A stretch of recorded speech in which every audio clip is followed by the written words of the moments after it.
where we will be diving into 3 key themes to provide businesses with some practical ideas and interventions to help attract and retain the best talent in the market. Today, I have the pleasure of being joined by Richard Liddington, Director of Talent Acquisition for EMEA and LATAM here at LinkedIn, and Jane Grattan, who's the Head of People Policy at British Chambers of Commerce. And we will be doing a deep dive into attracting and retaining the best skills in the market. So before we dive straight in, I wanted to cover off a few housekeeping items. At the bottom of your screen, you will see multiple application widgets that you can use. All widgets are resizable and movable, so please feel free to move them around your desktop space. If you have any questions at all during the webcast, you can submit them via our questions and answer widget, and we will try to answer as many questions as we possibly can during the webcast. But if we do run out of time, please rest assured that your questions will be answered by email.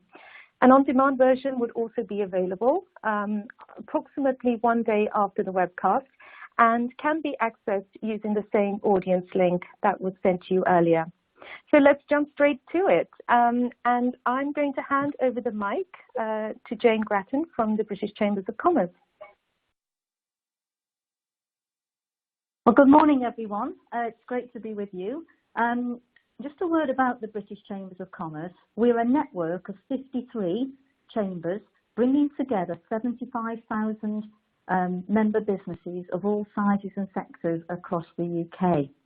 Collectively, we have those members employ 5.5 million people, and we have a global network which spans every continent. So we're quite a sizable business organisation. And this morning, I'd like to share with you some insights from the UK network about the pressures that businesses are reporting when they're trying to recruit and retain talent.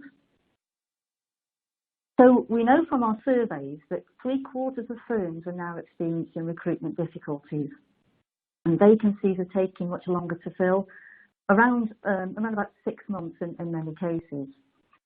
And there are ongoing shortages in skilled manual technical roles and also in professional and managerial roles. And we know from other wider economic data that levels of employment recently have reached and now stand near record highs.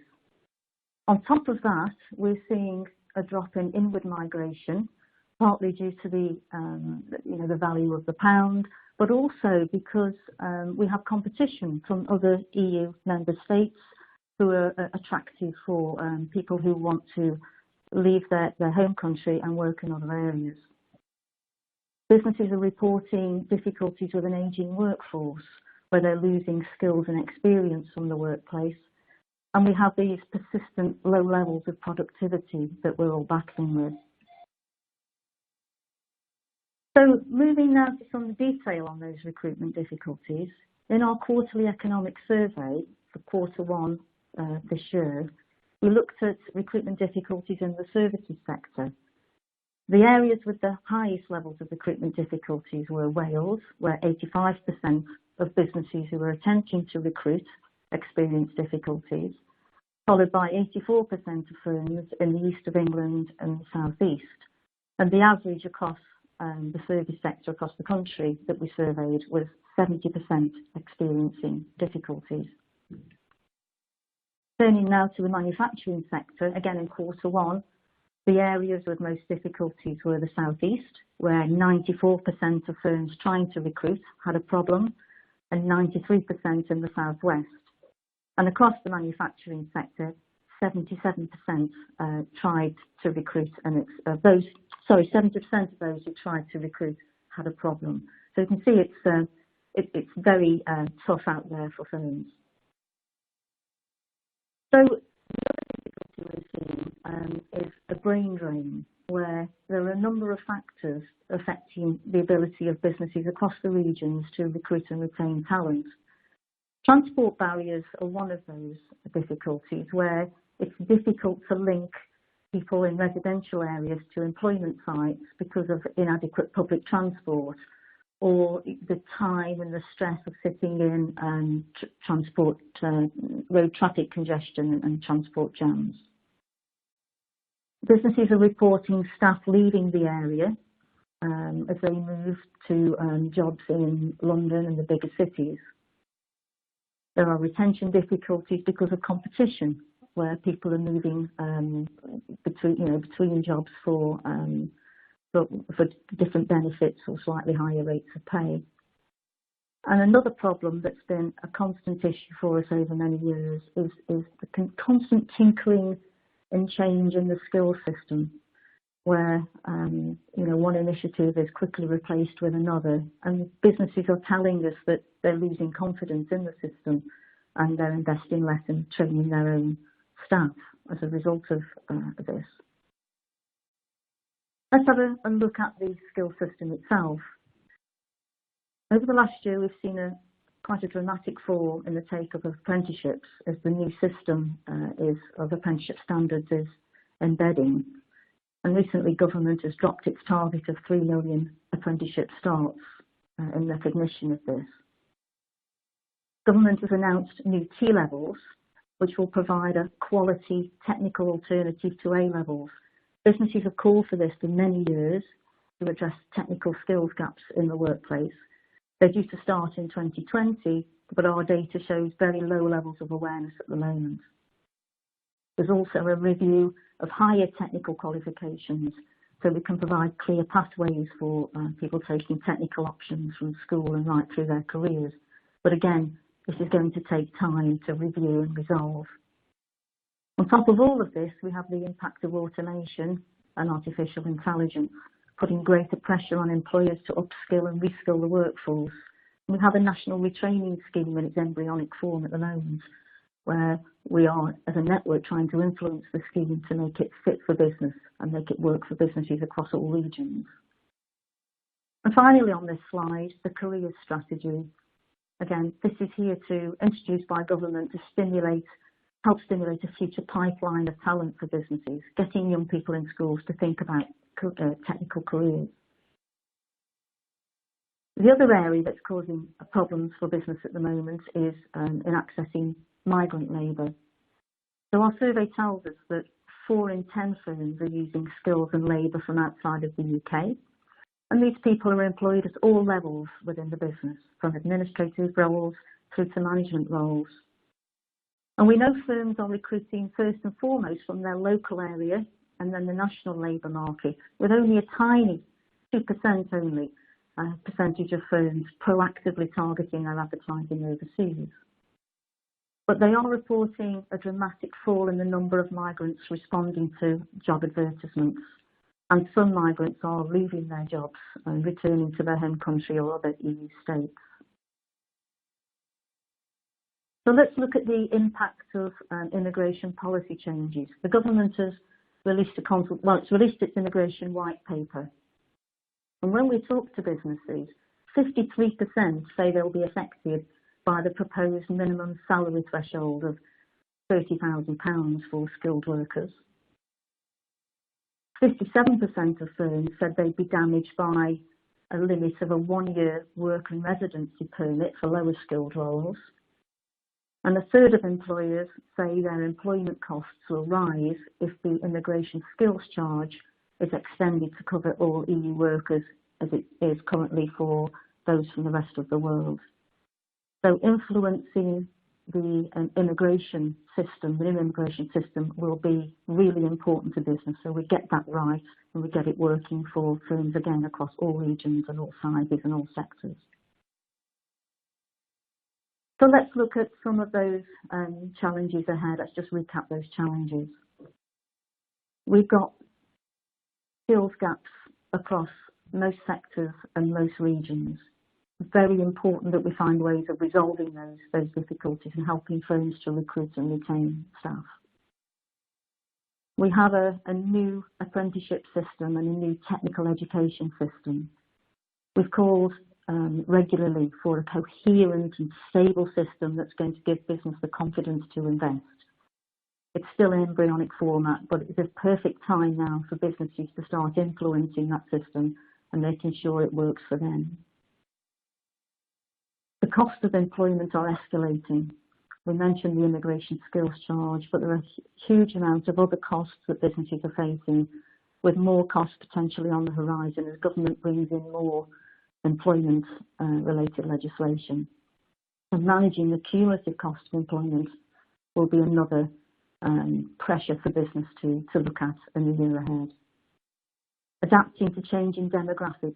Again, we've talked about an ageing workforce, how we manage different ages within the workforce, how we motivate, retain, recruit those different ages will be important. And again, finally, access to skills post-Brexit, getting the immigration system fit for purpose and working for business. So that was a quick roundup of some of the major challenges that businesses are reporting through the BCC survey, and chambers up and down the country are supporting firms with all of those issues. Can I now hand over to Richard?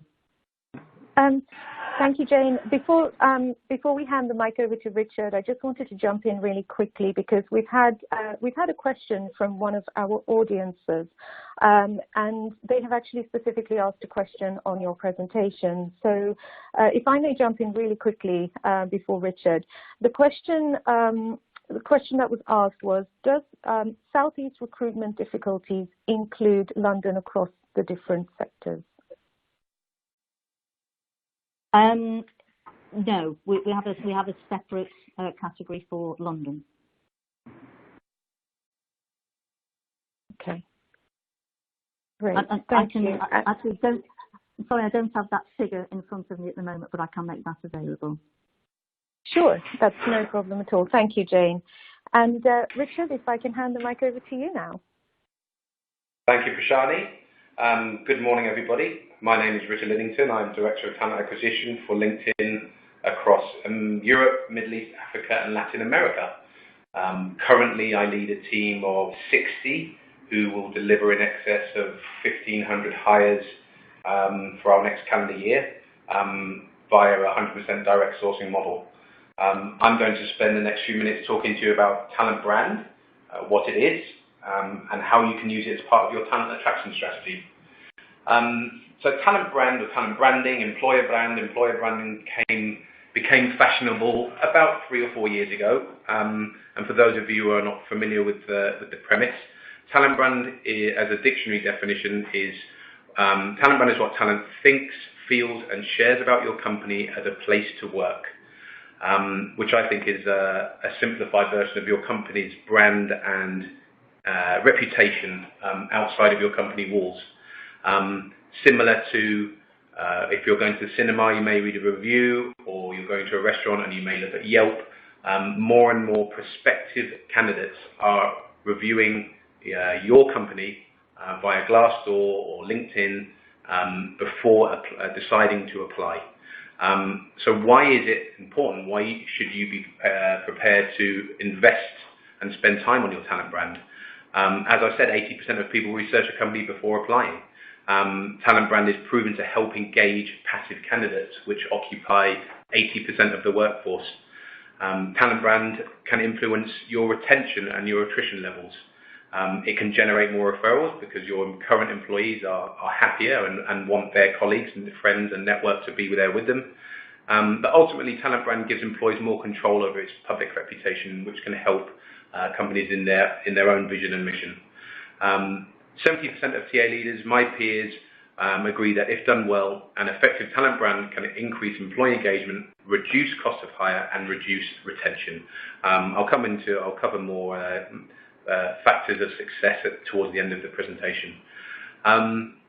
People ask, so Richard, where did LinkedIn sit with their own talent brand? And I often give an example that surprises some people in that historically, as much as 3 or 4 years ago, LinkedIn didn't pay much attention to its talent brand because, quite simply, we didn't have to. We're a company that receives in excess of 1 million direct applicants a year. We're perceived as a cool social media company, and therefore we don't have a problem attracting direct applicants or top of funnel. However, the landscape has changed. Like many of the people listening, competition for talent is tough. We've called it the war for talent for years. Pick a city, Dublin, London, Amsterdam, Barcelona, Malaga, Berlin, Munich. These are thriving cities that are great to live in, great to work in, and it's full of companies from any different vertical offering the career progression that people want.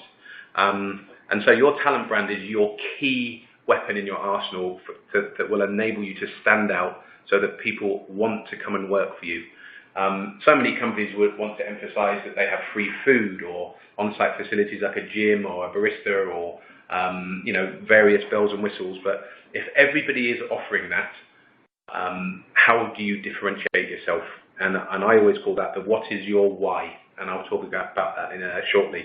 But a recent survey by Deloitte showed that talent prioritize the impact their job has over salary.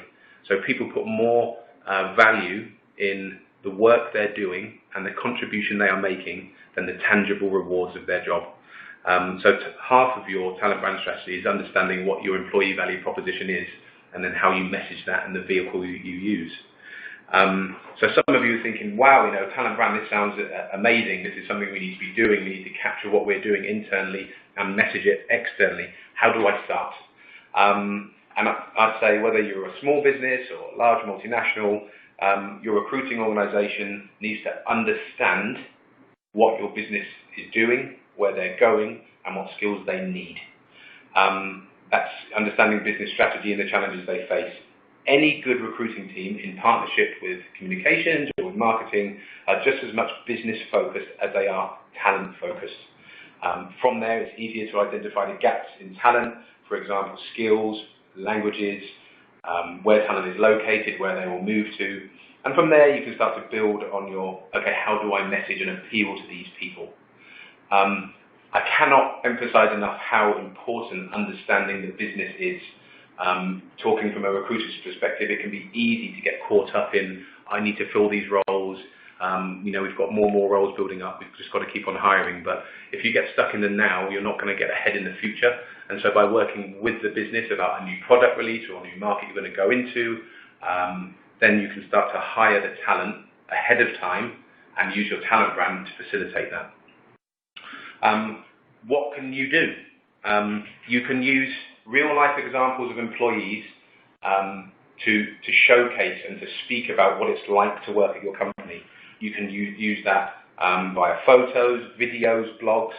I'm very much aware of my bias that, of course, I work for LinkedIn, and so we only use LinkedIn, and we use our platform to elevate and publish our content so that people across the world can see what it's like to work at LinkedIn and then hopefully apply to work with us. We use real people with real messages and real experience. Your talent brand needs to be authentic and human.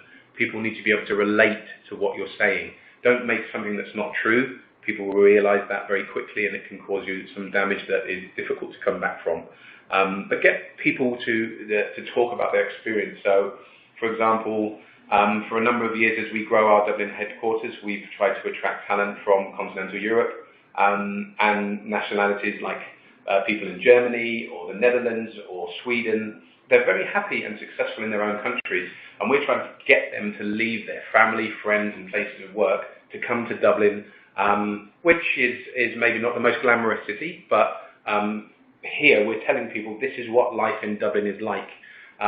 This is what life is like at LinkedIn in terms of a place to work, your development, your future, the investment we will give to you. That is our talent brand. That is our why. So you need to start your talent brand with what is your why? Why should someone come and work for you? I've said to you, how do you make sure the content is good? Be authentic, be real, be relevant.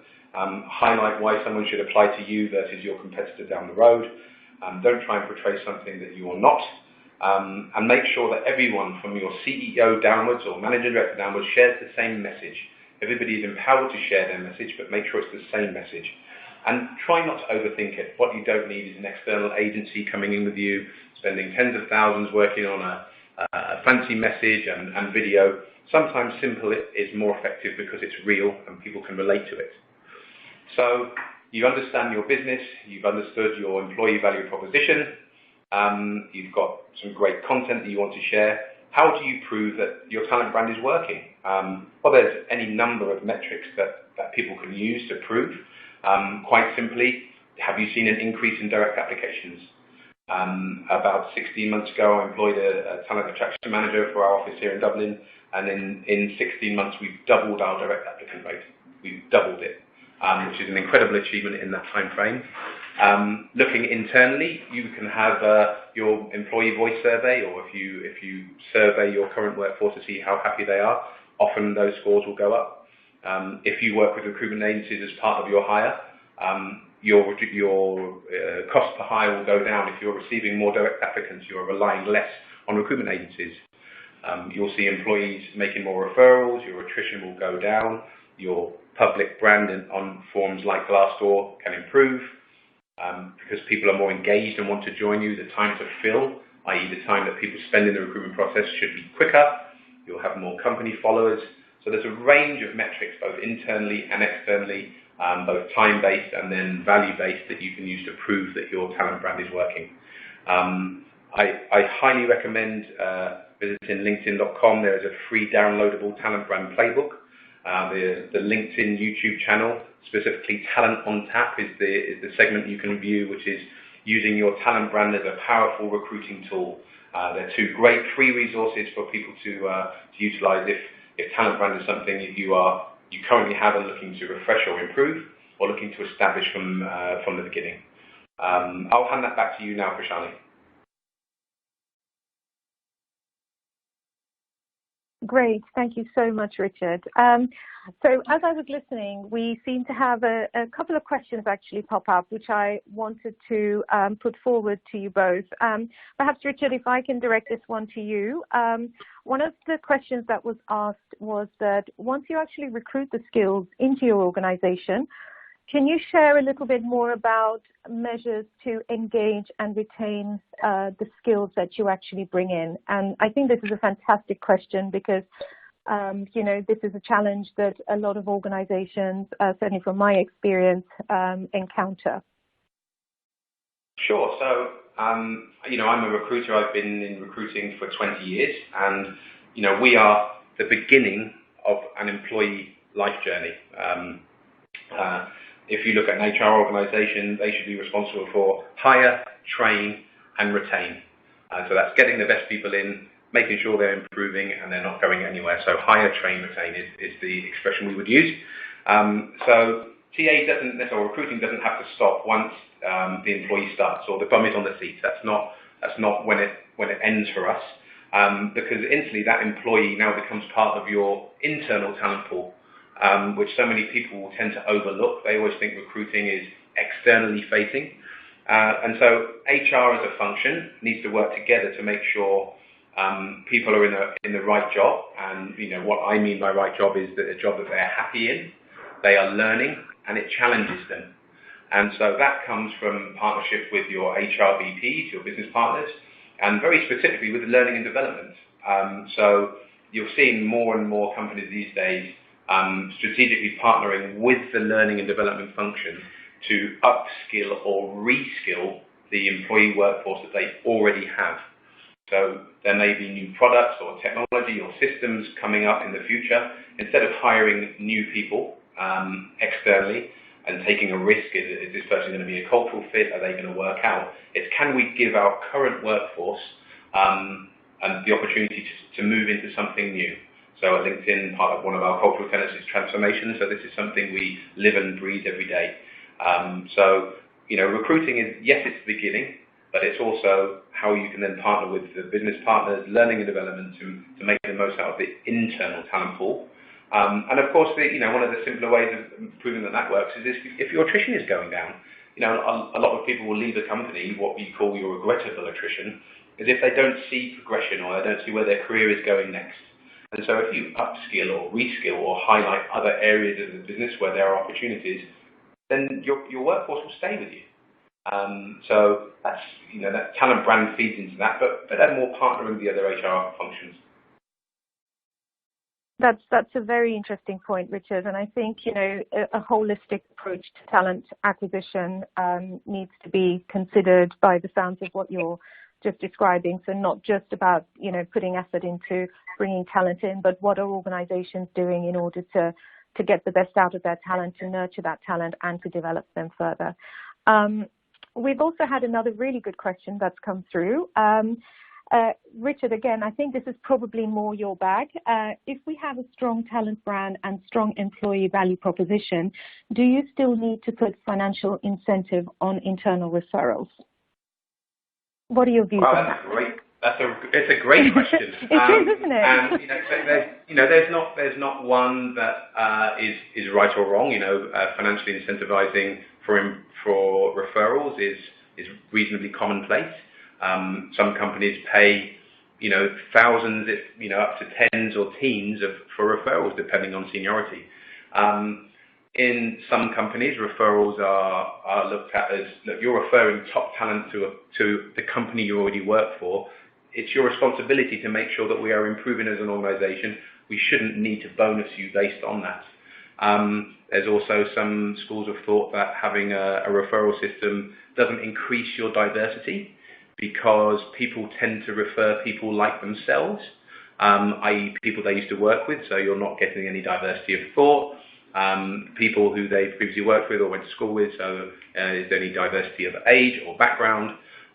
So I think it's finding out what's best. If your employee referral system works and you're paying them, you can keep it. You can always refresh in case cost sensitivity comes up. But I don't think there's any right or wrong way. It's what's best for you.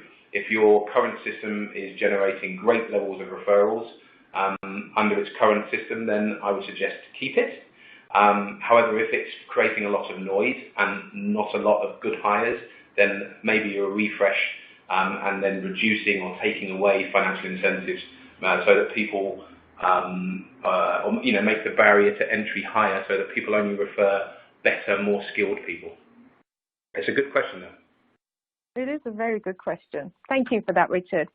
Jane, I have a question that's just popped up to you. From a business perspective, can you share your thoughts on some of the practical changes companies need to make in order to mitigate the risk of this talent brain drain,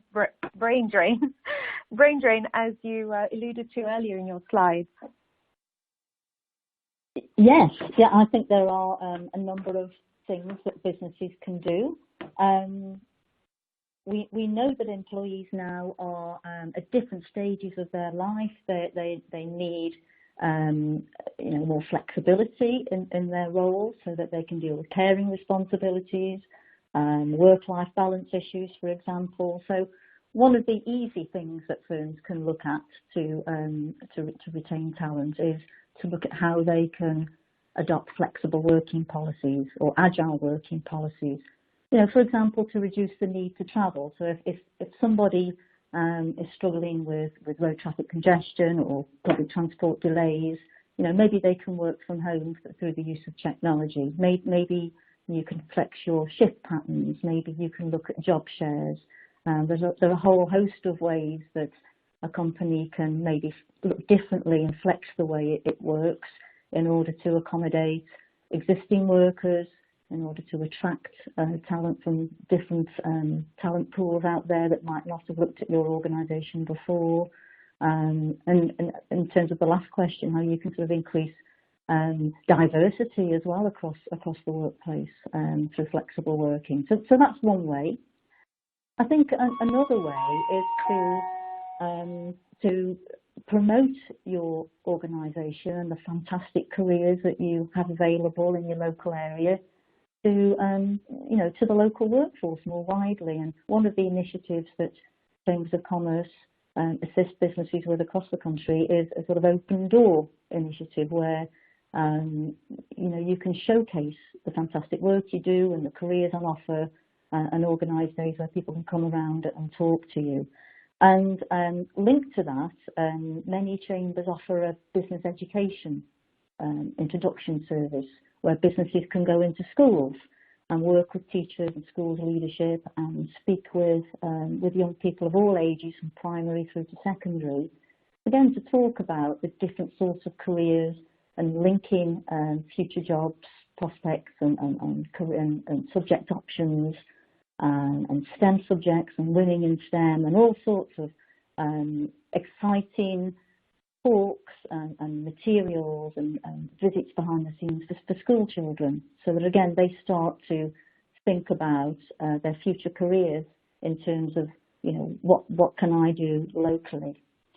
And I think the fourth area I would probably recommend is really looking closely at what the new apprenticeship system can do for your business. Richard talked earlier about making sure you don't overlook the talent that's already employed with you, and you know how they can be developed and fill skills gaps throughout the business. So it's, you know, it's how can you use apprenticeships to bring in new people and young people into the organisation, and how can you upskill, reskill your existing employees? And again, linked to that is the new T-levels, these technical levels of education, these alternatives to the A-level which are coming in soon. A key part of T-levels is the work placement. And so, you know, we need lots and lots of businesses to come forward now and offer young people who are excited about technical education and technical careers.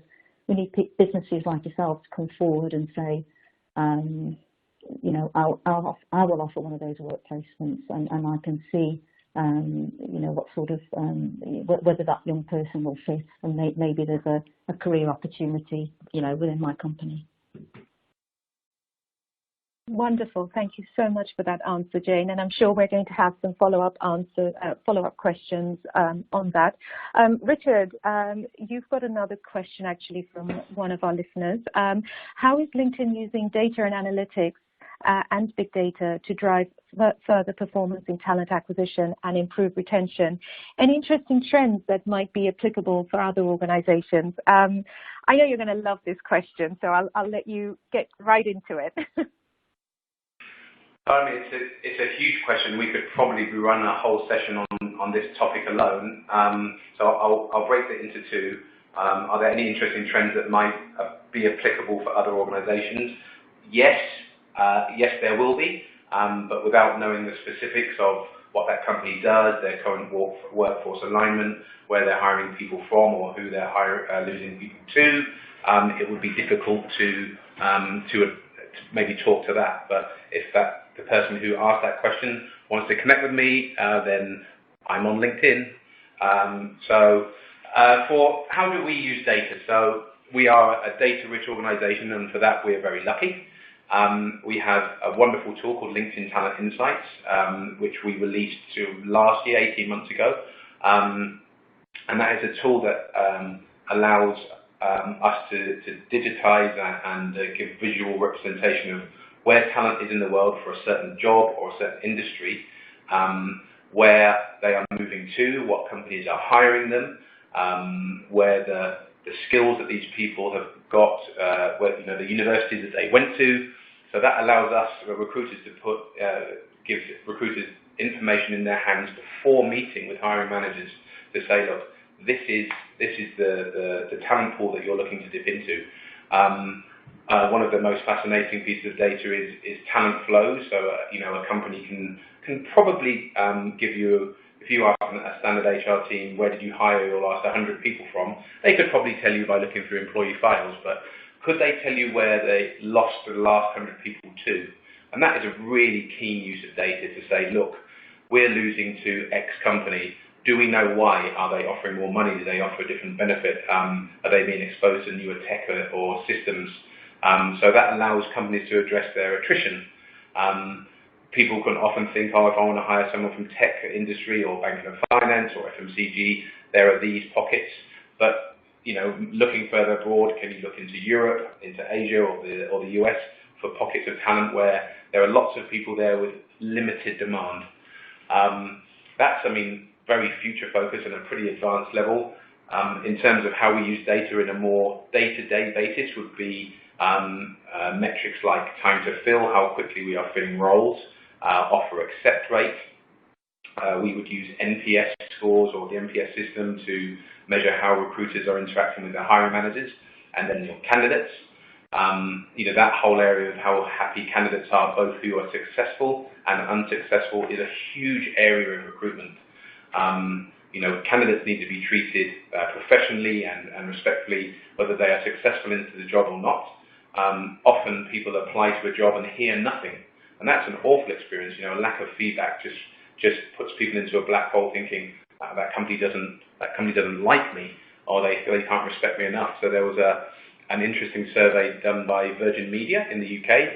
You can Google Virgin Media Candidate Experience Survey, where they realised that candidates were coming in to interview and they would never hear anything back following the interview, or the manager was rude, unprepared, the room was untidy, some really small tactical things. But what that meant was the candidate was so frustrated with their experience of applying to work at Virgin Media, they went home and cancelled their subscription to Virgin Media. And this was worth, I think the survey says, around 3 million sterling a year. So, they managed to say, right, from now on, every candidate who comes into the interview gets feedback.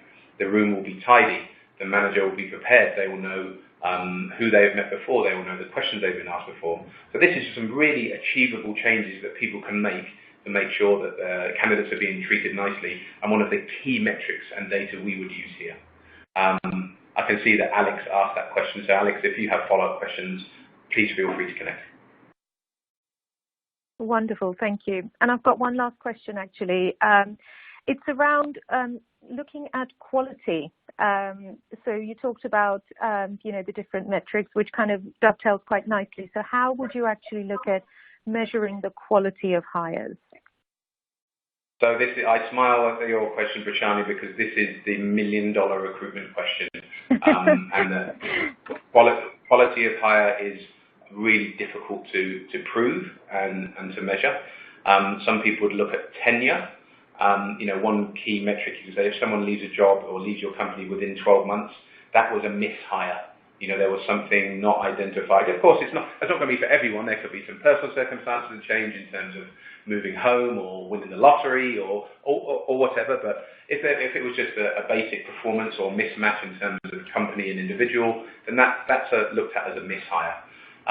But after that, so tenure would feed into a metric for quality of hire. Performance, how quickly they got up to the expected level. That's the first recruiting team to be able to identify a metric or a system for proving quality of hire will be very advanced. So I don't know the answer to that question yet. No problem. Well, thank you so much. On that note, actually, it's now drawing close to our concluding time. But I wanted to say a big thank you to our presenters, Richard and Jane, for their fantastic contribution. For our listeners, don't forget that part 2 of Beating the Skills Gap webinar series is going to be our next segment, which is on the 19th of July at 10:30 a.m. And we will be deep diving into gaining competitive advantage through diversity and inclusion. So we will be touching on some of the broader high-level aspects that we discussed today, but we will be going a little bit more in depth into that particular theme. And we will be joined by Asha Mistry, who is our Head of Executive Talent Management here at LinkedIn, and Hannah Essex, who is the Co-Executive Director at the British Chambers of Commerce.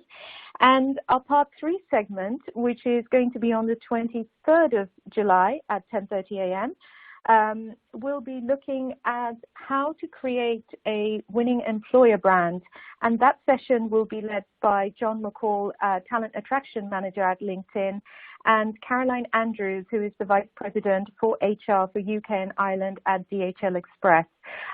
So if you don't have any more questions, I just wanted to kind of take the opportunity to say thank you very much to our audience for your participation and your engagement.